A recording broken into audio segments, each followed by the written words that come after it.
A divertida história do intermezzo La Girindina, composto pelo italiano Domenico Scarlatti no início do século XVIII, acaba de ganhar vida em uma montagem realizada pela Companhia Mineira de Ópera em parceria com a Orquestra 415 de Música Antiga.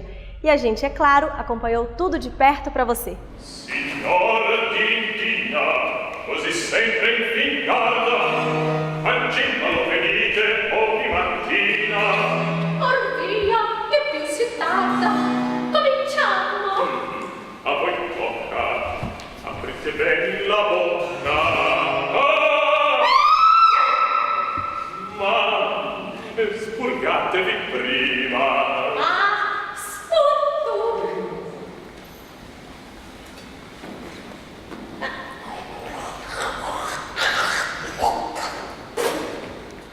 Uma mocinha aspirante a cantora. La Girindina é uma adolescente que quer cantar, que quer ser uma cantora, almeja ser uma cantora famosa.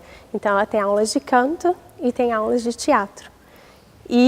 Só que ela é iniciante, então ela está descobrindo se ela tem ou não o talento da interpretação. E ela tem uma grande oportunidade de ir a Milão para se apresentar, mas o professor não deixa.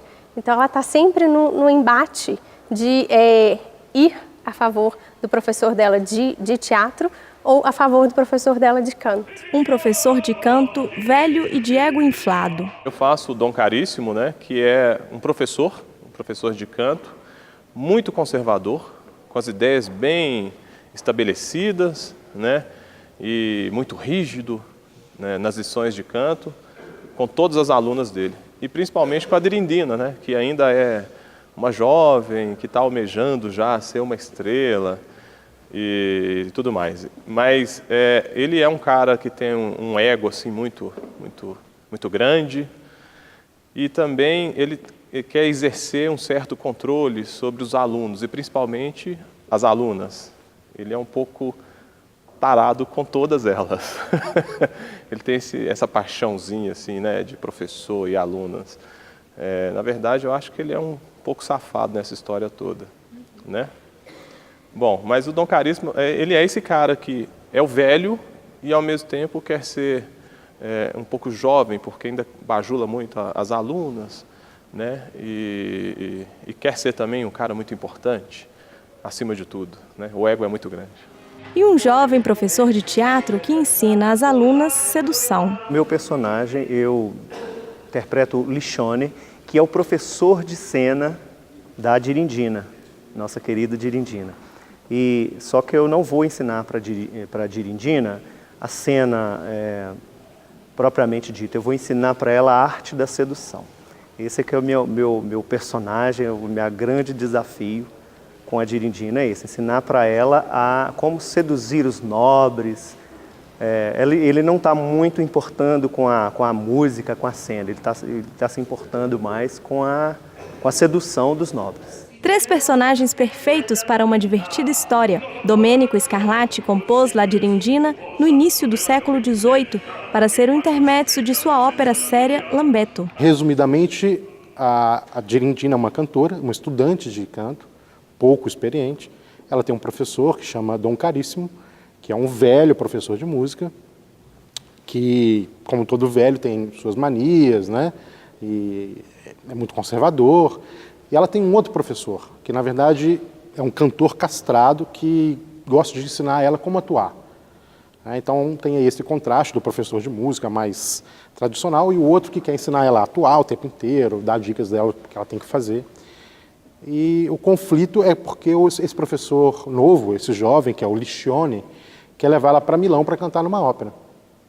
E o velho fala, não, sem a minha orientação ela não vai. Aí acaba a primeira parte, vem a segunda parte, que é o Lichone perguntando para a Girindina o que ela já fez, se ela já atuou. E ela fala, olha, já fiz sim, fiz o papel da Rainha Dido. E ela fala, então, por favor, me fale aí alguns trechos do que você fez. E ela começa a atuar. E aí entra uma parte bem interessante, que é um tabu, né?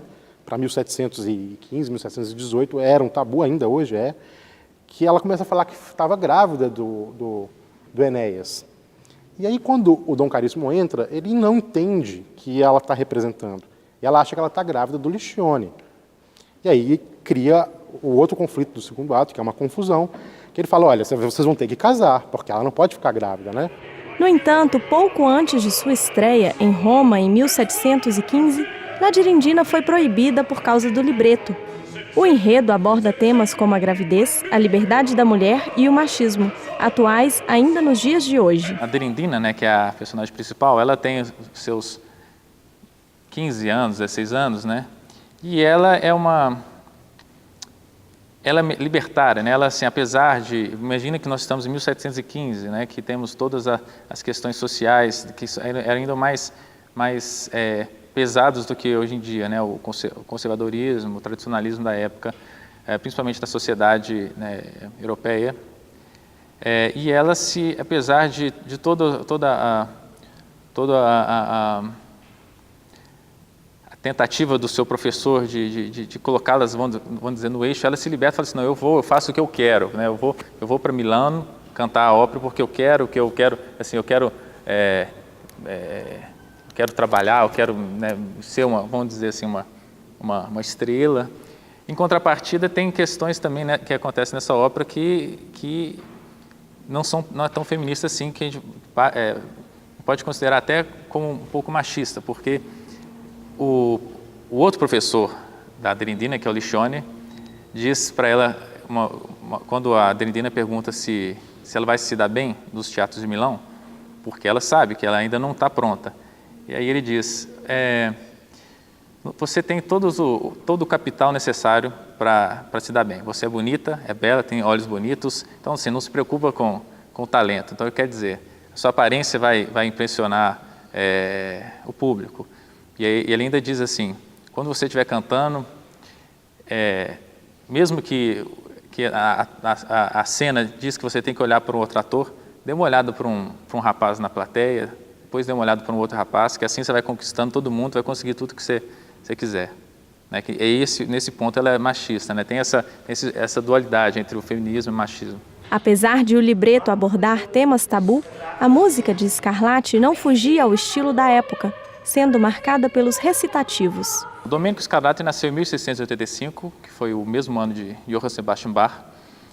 Ele, diferentemente do pai, não foi, apesar de ter composto muitas óperas, hoje em dia ele não é tão conhecido como um compositor de ópera, mas sim como compositor de óperas para teclado. Principalmente compôs, obviamente, para cravo, e hoje em dia sua obra é utilizada por muitos estudantes de piano, enfim. Existem muitas transcrições de suas peças para cravo, para violão, para outros instrumentos, né? Mas o Domenico Scarlatti, mesmo como um compositor de ópera, ele nos dias de hoje não é tão conhecido. A própria ópera Dirindina foi descoberta por um italiano na década de 60, né? Até 1960, 1960 e pouco, ela era dada ainda como perdida. Então ele é um compositor barroco, né?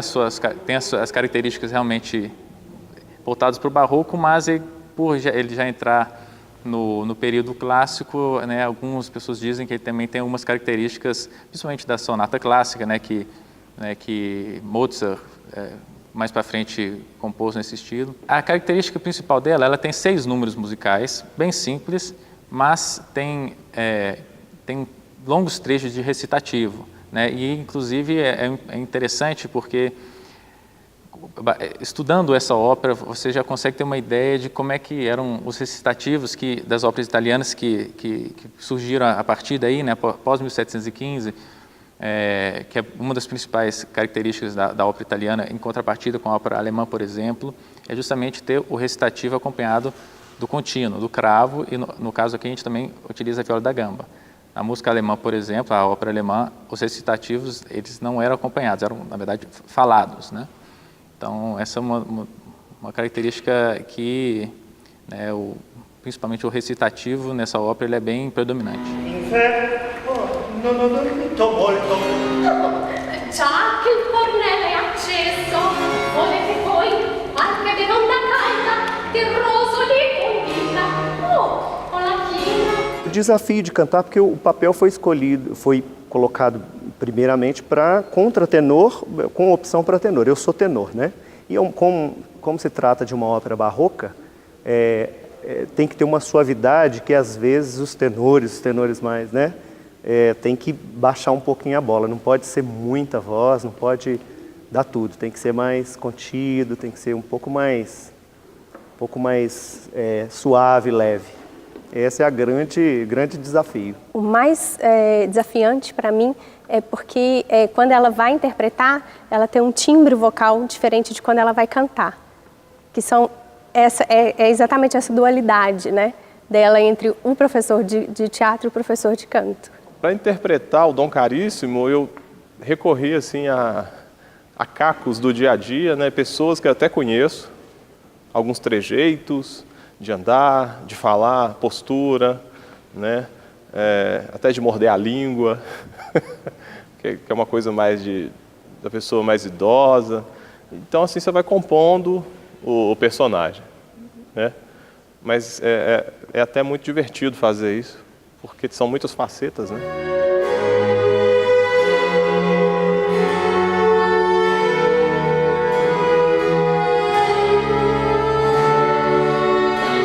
O processo da ópera é interessante porque a gente partiu quase que de sentar e traduzir o texto juntos, porque o texto é cheio de coisas que não dá para entender. Por exemplo, o Dom Caríssimo fala que ele tem uma coisa que chama Brasília. Na partitura tem a indicação, que é um tabaco. Então, mas mesmo assim, muitas coisas não faziam sentido na primeira leitura. Então, a gente teve que traduzir para o português, pesquisar algumas palavras e ver onde é que isso se encaixava na história. Porque realmente era muito difícil. Até para alguns italianos que eu mostrei o texto, eles falavam, isso é quase incompreensível para a gente. Mas a gente conseguiu fazer uma tradução legal, todo mundo, os cantores entenderam a ação, e a partir daí a gente montou a ópera. Eu gosto muito de dirigir comédia, eu acho que a comédia tem uma coisa legal de trabalhar, às vezes mais do que o drama, que é o tempo, né? Você consegue colocar pausas e é a pausa que faz as pessoas rirem normalmente. Então foi um processo bem legal, bem agradável. É a segunda ópera que a gente faz junto nessa companhia, o que também vai criando uma identidade assim, entre os cantores e vai ficando mais fácil trabalhar. O cenário dos figurinos, a gente conseguiu uma parceria com a Fundação Clóvis Salgado e a gente pegou alguns elementos cênicos que já foram usados em outras óperas. O cravo, por exemplo, foi usado no Barbeiro de Sevilha, que é de 2003.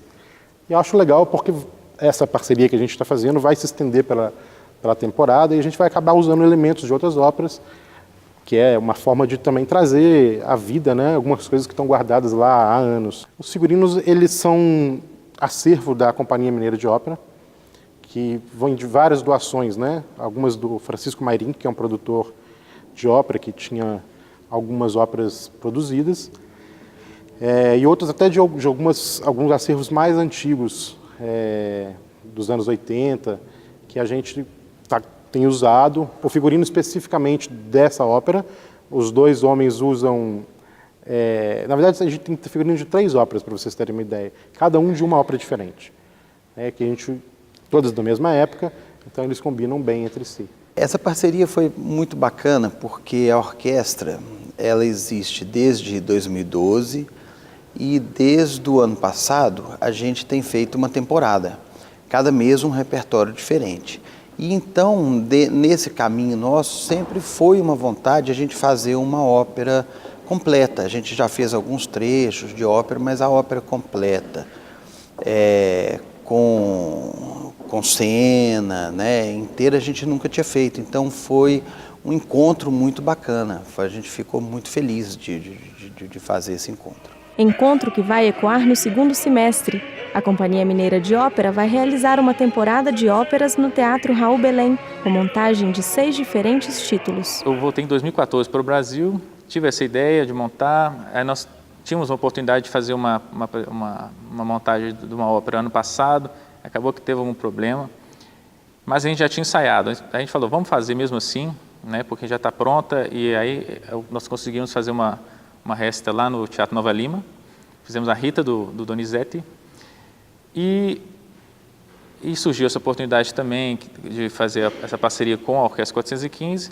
mas depois, no início desse ano, eu descobri que esse teatro, o Teatro Rubem Machado, ele ele foi recém-inaugurado, em abril, salvo engano, e vim conversar com o Robson, que é o diretor do teatro, e apresentei a ideia de fazer uma temporada aqui, né?